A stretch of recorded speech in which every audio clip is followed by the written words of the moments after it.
Yes! Let's freaking go! Hi, my name is Bradley, as always. I may be taller because of this new chair that I got, but look. I got reclining arm holders. I got the button up, and it's time to knock out the top 25 albums of 2017. I'm so excited, let's do this. First, I have to remind you that I only really started being a big album listener more than halfway through the year. And I only started doing reviews late in September, so I'm going to miss albums. I did not listen to everything this year. If you couldn't tell, I'm excited to get this over with. Let's do this. 2017, great year for music, way better than 2016, so I'm ready to knock this out. For my honorable mentions, it's more of albums that I just want to talk about really quickly because I didn't get to them. First honorable mention is Young Thug with Thugger Girls, which everyone seems to hate, but I actually kind of enjoyed this album despite the huge lack of lyrical content that even Young Thug is kind of too good for. Like, there's some of the worst things I've ever heard on this album, but it also has really cool beats on it and some cool ideas. The other albums, Gucci Mane, Mr. Davis didn't make this list mostly because I didn't come back to it that often. Honestly, I think it is a little lackluster in comparison to Drop Top WAP. One of the better mixtapes this year. Definitely a great Gucci Mane mixtape. Lorde Melodrama didn't make this list. I didn't come back to it that often. It didn't wow me as much as it did for many other people. It's definitely an acquired taste. Perfume Genius, No Shape was a good album, but it didn't do anything for me. It just never clicked. It's good. Not for me, though. And I could say the exact same for the other honorable mention, Father John Misty Pure Comedy, which didn't make this list mostly because this album just didn't do anything for me, and it really upset me because I wanted to like this album. Alex Cameron Force Witness didn't make this list either. It's a good album, I just didn't come back to it very often. And the last honorable mention was Lil Pump with the Lil Pump mixtape. This album is the second highest in terms of growing on me. This album grew on me like a plague. It went from, I don't really like this album, to goddamn, I'm blasting this album like crazy because I love it so much. But of course it didn't make the list. Those are my honorable mentions, but now I have to discuss really quickly that many of these albums I didn't do a full review for on my top 25, so I want to take some time and discuss them maybe a little longer, because I'm not going to do a video reviewing each individual album that I didn't review this year, because that would take forever, considering I missed half of the year, as well as there's a couple of EPs on here. So yeah, let's do this. Number 25 starts off with Kesha Rainbow. Kesha wows us with an incredible comeback album that mixes country, pop, singer-songwriter, and rock to deliver something that's so raw and punchy and packed with emotion. It's clear that Kesha was able to finally create the album that she wanted to create with this, and I'm excited to see where she goes in the future. Number 24 is Forever by Code Orange. I'm certainly not someone to love metalcore, but this blew my mind out of my skull. This is a very dark and ugly album with some bone-crushing songs on here. And he gives deliveries like on Forever where it just sounds like he walked out of the dentist's office where it's like, it's like, dude, damn, dude, just finish chewing your food and, you know, do whatever before you start speaking. But it actually comes out super aggressive and animalistic, and I feel like I'm just getting punched in the face. I love this. SZA Control. SZA is the bossest in all the land. She is a queen bee on this album. You don't hear many albums that are like this where they really bring this "fuck you, I'm a boss" attitude from a female R&B singer. She really holds her own. I'm so proud that she's becoming as big as she is, considering just the amount of effort that was put into this album. My favorite songs on here definitely have to be Supermodel, Doves in the Wind, and of course, The Weeknd, where she's talking about being the side chick, but being okay with it. That's pretty sick. SZA, if you hear me, hit me up. Number 22 was Young Thugger Thugger. The EP Young Martha. I know it's short, it's 4 songs, but man, this is really an incredible EP. Young Thug is an artist who makes pretty god-awful music, but man, I just keep coming back. I don't know what it is. It's like Young Thug is a drug. Homie. Liger. 10,000 Slimes. And that other song that's like the I live a butterfly life. All incredible. Carnage offers his amazing hand in production and really brings Young Thug straight to the moon. That's how I describe this album. Number 21, Dying Fetus with Wrong One to F With. If that name and this cover doesn't instantly make you shit your pants, then the music on here will. The biggest highlight of this entire album has to be the riffs. The riffs on this album definitely give me something that's reminiscent of a Rage Against the Machine album. The riffs on here are killer. The vocal deliveries are, like, I'm not the biggest fan of vocals on death metal, but they're actually excusable here. My only issue with this album is everything seems to blend together, but the riffs really kind of differentiate the songs, so incredible. I don't know why I'm pointing to my family hates me for liking that album. Number 20 is Igloo Ghost Neo Wax Bloom, the craziest electronic dance album I've heard this entire year. Igloo Ghost gives us the definition of pure cosmic insanity. Every track on this short but punchy record. The bass is insane enough to clean out your eardrums and rob your brain of all of its memory. And he can only improve from here. Like, this is just excellent. But I want to see him take it a step further, because I know he can. I did a full review of this album, by the way. It'll be down in the description. Please check it out. Number 19 is an album that came out last year, very late last year, that actually qualifies for this year's list.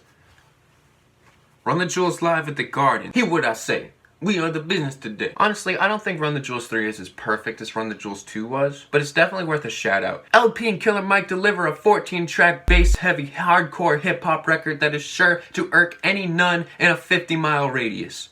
This thing is spectacular. Definitely check it out. Number 18, Kendrick Lamar, Damn. Why the hell not? I still believe that this is easily the most overrated album of 2017 by a landslide. I think it only receives the praise that it gets because when it was released, music was basically in the gutter. Most people don't compare it to Good Kid, Mad City or to Pimp a Butterfly. They just listen to it and really compare it to the stuff that was playing in the modern pop scene at the time. So what exactly was playing when this album was released? Well, if you take a look at the Billboard Hot 100 at the time, the top 10 was ruled by Ed Sheeran, Drake, Kodak Black, and the Chainsmokers had 2 songs on the top 10. I'm not saying I wasn't a part of the hype. I was a big part of the hype. So the pop music atmosphere was and we needed a savior. Here comes Kung Fu Kenny with Damn. Damn is an album that's very modern without sacrificing many of Kendrick Lamar's greatest strengths.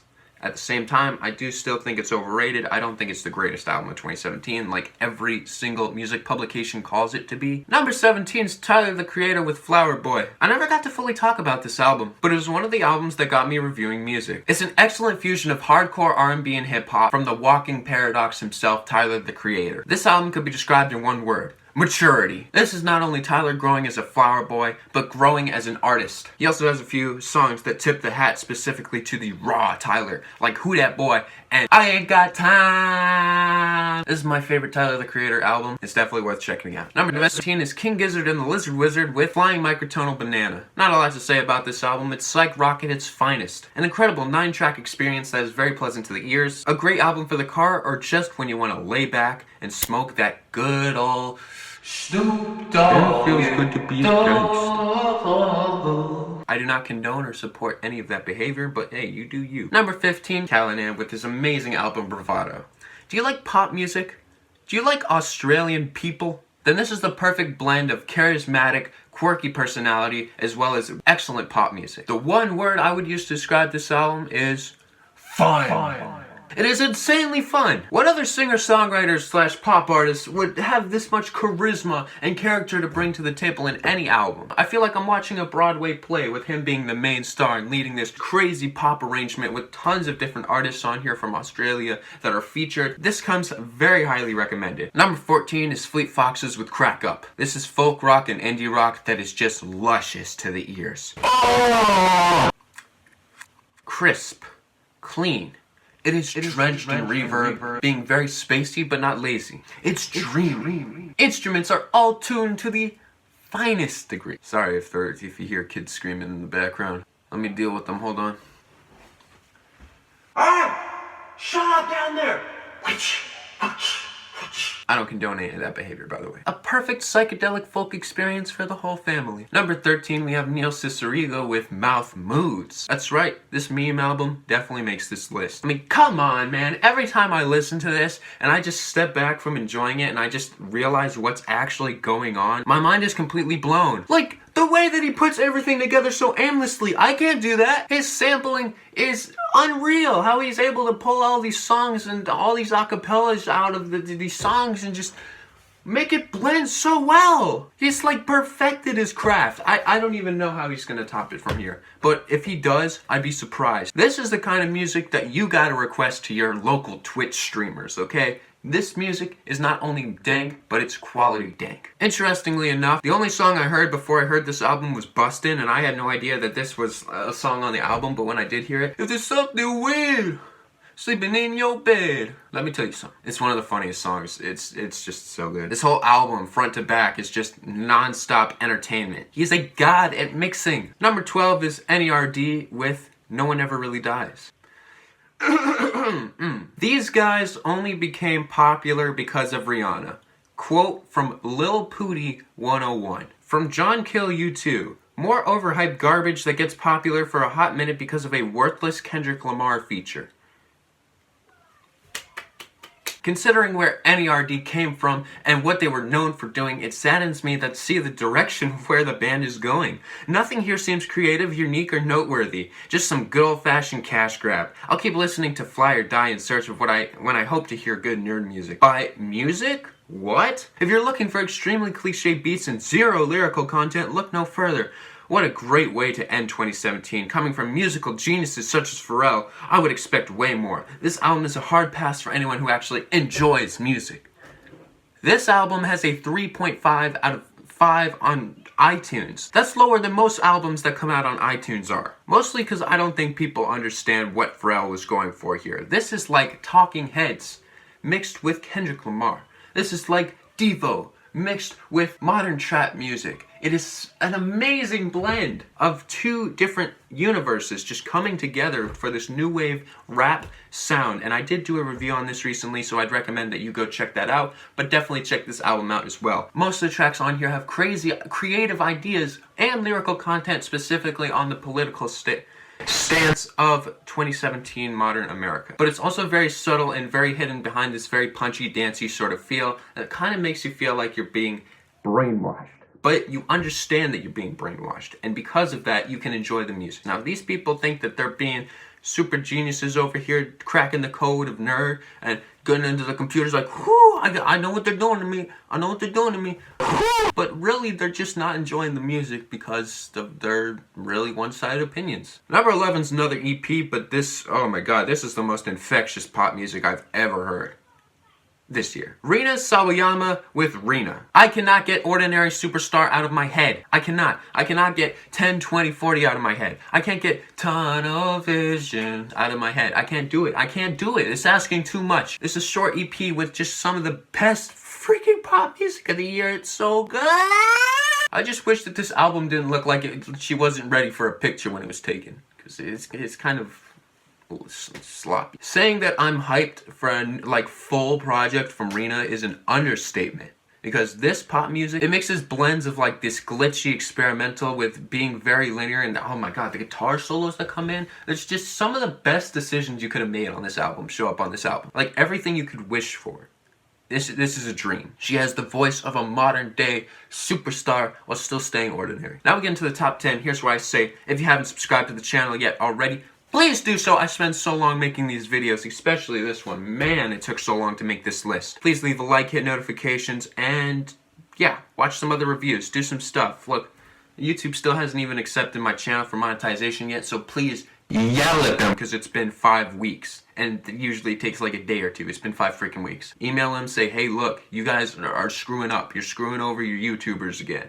As always. Anyways, let's get into the top 10. Number 10 is the album that I've listened to way too many times this year. That's Sinjin Hawk first Opus. Because I listened to it so much, I gave it the spot it deserves. Number 10. This has been my homework soundtrack. It is an excellent arrangement of electronic music that blends tons of different styles and sounds while still sticking to a very distinct Sinjin Hawk sound. It also has some of the craziest songs I've heard of EDM, especially Nail Gun, which ended up on my top songs of the year. But it's also got way more subtle songs like Dawn of Infinity, Shimmer, and definitely Onset. Number 9 is an album that I listened to recently that really kind of blew my expectations out of the water. Definitely the best SoundCloud rap album of the year, Princess Nokia 1992 Deluxe. This is actually amazing. The album is just so fun. It doesn't need to be perfect, but I really enjoy it. There's a bunch of different flows that Princess Nokia uses that basically range from dark Cardi to Chipmunk, New York, katana, katana, katana, katana, katana, katana. And it also has that great amateurish charm. She tackles a lot of interesting themes on this album, specifically being very deep while not having to have the greatest rhyme scheme in the entire universe. You just have to be motivated to make good art. There's definitely that spark of motivation here. Number 8, mans love this album. This thing booms. It's Wiley Godfather. An excellent grime album that came out of the UK this year. I ran across it randomly from a Spotify Discover playlist, and I just love this thing ever since. My team's got a little guns, it's authentic, can't go wrong. Wiley can rap like a speeding bullet. The only problem I had with this album was the features, who all kind of fail in comparison, but that's just because Wiley is so good. I really enjoyed the majority of this entire project. I kept coming back to it all the time this year, especially to do chores to just move and groove to, and it's easily my favorite grime album of the year. UK rap album, it's really good. Wiley really proves that grime can be more than just a punchline or a meme, especially with Man's Not Hot being the biggest grime song of all time. Even though I do love that meme, and it's probably my favorite meme of the year. And he really roots down his genre, and he shows that he is one of the best of his craft. Number 7 is another EP, but there's no way in hell I could ever forget about this. Come on. Oh, life! Oh, life! Oh, life! Oh,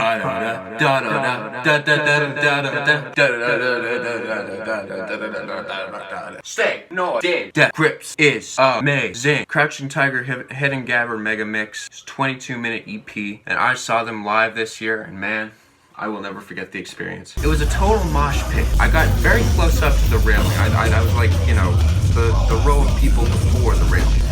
Everyone was standing up, and once they did show up, they didn't hesitate. They just started playing their music. They started with Lock Your Doors, and as soon as they hit the first note, every single bit of space around me closed up, and I was just a sardine in this mosh pit. I was being thrown around like crazy. It was sweaty. About 30 minutes in, it started to smell like just pure sweat, and another 15 minutes, it just evolved into puke. There was a guy who was near me who basically, I saw him fell. I felt him, and then I didn't feel him anymore. I didn't see the guy for the rest of the concert. In this mosh pit, there was a giant empty circle where there was one guy who was dancing shirtless like this. It was one of the craziest nights of my life. And with this EP, it's really taken to a different level. They're testing out their different sounds with hidden gabber things. They do their thing on this EP. It's great. If you like Death Grips, you'll love this. If you don't like Death Grips, then you're not going to enjoy it. It's great. It's great. Look at my Death Grips collection. Number 6. Oh god. Mount Eerie. A Crow Looked at Me.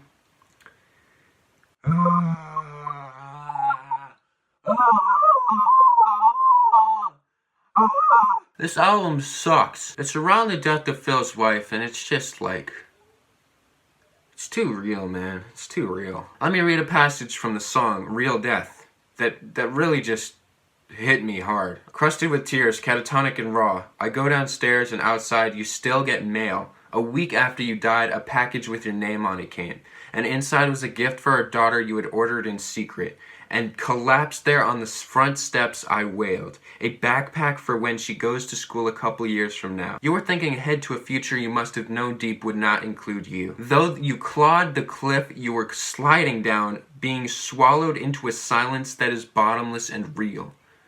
She was dying of cancer, and this metaphor is probably the most terrifying image. Just, it's horrifying. This entire album is not fun.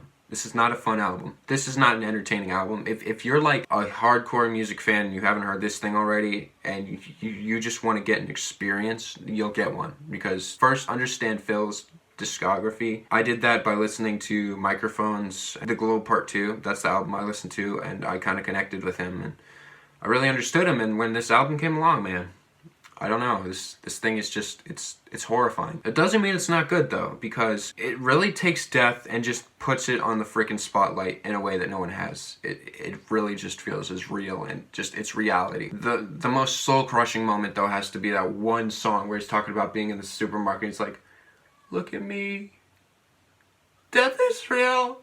There's like this crack, and you just, my knees are actually shivering. I need to stop talking about this album. It's a great album, but man, it is tough. It is tough. Now we're at the top 5. Let's do this. Jay-Z 444 is number 5. An incredible album that really is just like the Sean Carter album. When Jay-Z is being humble is when I like him the most. He just opens up and makes an incredible album while doing so. He has some of the best instrumentals that he's had throughout really the majority of what I've listened to through his career. This is just maturity to the max, and he just gives us such a great album. I did a full review on this, and I definitely recommend checking it out for the full thoughts. It'll be down below. But number 4 is an album that you shouldn't watch my review for, because I came out with it as my second review ever. and it's kind of amateurish. But Susan Sun 4 Music for People in Trouble is definitely number 4. An album that's a very acquired taste. Not everyone's going to love it. It really rides off the idea of minimalism and doing very little but still making a big impact while doing so. Examples of this definitely being Reincarnation and Mantra, where they're just sort of like acoustic guitar, a little bit of electric guitar, and singing. But the way that everything's sung about this heartbreak and just everything is so beautiful, and it's really just sucks you into it. It's definitely minimalism at its finest. While every song on here might be a ballad, it doesn't get tiring, especially considering this album's only 10 tracks, and I think that it ends very well. It just has some incredible material all the way through. I also love Undercover. That's an incredible song. God, just every song on here is incredible. Number 3 is an album that I really wish I had a review for, but man, I just never came to reviewing this album. Why? It's so good. Big Krit, Forever is a Mighty Long Time. A double album masterpiece, man. Not only is this thing packed with lyrical content to the max without sacrificing any of the production. Disc 1 is all trunk knockers. It's all boom, sub bass bumping and blowing up the whip, as well as the second half is meaningful and soulful and definitely more of a concept. Overall, I'm just surprised. I mean, I love like Big Bang with the T.I. feature I was talking about. The T.I. feature is incredible, where he's talking about like, my kids can't eat no excuses. My daughter can't sleep in excuses. Like that whole thing was so cool the way he did it. 1999, people hate this song. Me, it's like probably my favorite song on the entire album. Just has this snapping beat to it. Confetti is like a really just, I love what he's saying on Confetti, where it's like, yes, I already am famous, but I want to leave a legacy. The only song on this album I didn't really enjoy that much was Layup, just because it was repetitive, and I mean, some people liked it. Mike Seatown loved that song, just not my favorite. It's 22 songs, and for the most part, like, all these songs are really good. I don't know where Big Krit's gonna take his sound from here, but this was absolutely worth the wait. An excellent album. Well worthy of number 3. Number 2 is gonna surprise a lot of people, because I bet you didn't see this one coming. Sun Kil Moon, As Common as Light and Love Are Red Rivers of Blood. This was my most recent entry to the list, because for the longest time, I hated this album. As soon as Anthony Fantano suggested it to me, I was like, okay, I'll check it out. Yeah, okay, cool. I listened to it, I was bored. This album's agonizingly boring to the common ear. And it took me months to finally actually have a full listening session of this thing. It is monotone spoken word, like storytelling / groovy folk rock that is 2 hours and 9 minutes long. Do you know how insane it is to sit down and listen to this album? Especially when I didn't enjoy it when I first heard it. It's nuts. So why is this number 2 on the list? Because it clicked. This album has an accessibility level of like 9, okay? This is like a 9 on the accessibility scale. I had to get a running head start just to get into this thing, and I did that by listening to Benji, having Benji click like it really clicked. Like, I finally understood the appeal of Sun Kil Moon, and I immediately afterwards went to Common as Light, and man, I love this. I love this. There's not a single bad song on this entire album. It's just so entertaining, the monologues that he goes on, and I did record my raw thoughts, so I'm going to really quickly do a jump cut over to that. It took me so damn long to listen to this whole thing. Not just because it's 2 hours, but because I couldn't make it through the whole thing every time I tried listening to it. I would just give up, like, first couple of songs, because this thing bored the shit out of me. I don't know what happened. I think I listened to Benji, and it clicked with me, and I finally understood it. And for once, these monotone monologues that Mark goes on started to become interesting, which is kind of a miracle. Him being just like this fuck everyone, like the news is saying everyone's dying. Like, it's such a cool attitude that he has, and it makes for such a fascinating album.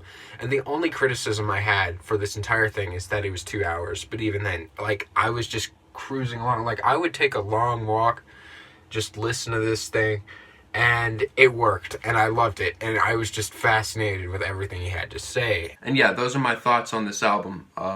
Incredible. I don't come back to it that much. It's not something that I expect to even come back to anytime soon, but man, for the time that I did enjoy it, I really enjoyed it. I'm so happy. Like this was a milestone in just my music reviewing thing, where I actually was able to enjoy an album that I thought I was never going to be able to enjoy. Number 1, you guys all probably predicted it. This was definitely my favorite album of the year. Brockhampton Saturation 3. I could have put all the saturations here and played a Fantano, but this one was my favorite, definitely. There was no Gamba, there was no Tupac on this one, where it was just a blemish, like on the first and second albums, which, by the way, I know I didn't add them So I'm just going to mention them here really quickly. Saturation 1, if I was to put it on this list, because I don't want to fill this list with saturations. This was an incredible album that definitely would have landed in my top 10. And Saturation 2 would have definitely ended up in my top 20. This is their victory lap, basically, for their year. And they just nailed their sound. And every single thing that I asked for them, it was here. There were no standout tracks that were very awkward. Everything smoothly put together it was incredible. Every song got me up and moving. Everyone experiments with their flows, except for Amir. Amir was a little flat, but like Joba, we hear a lot of Joba, we hear a lot of Matt Champion, just Kevin Abstract comes through with some verses, and it's more like mini verses throughout this whole thing, and they just feel like a full collective, like they're all on the same page here. This is them mastering what they do best. Saturation 3 is definitely the best album of the year, and I'm really proud to say that, and I'm so excited to see what they come out with next year. A lot of people hesitated putting this at number 1. I don't. This is number 1. This is number 1. Anyways, man, this was long. Oh my gosh. My name is Bradley. I hope you enjoyed this video. If you did, please leave a like, please subscribe, please hit notifications, do all that. I have a video I need to make tomorrow about, I'm gonna review the entire year of 2017. So wish me luck on that. I love you all. Peace.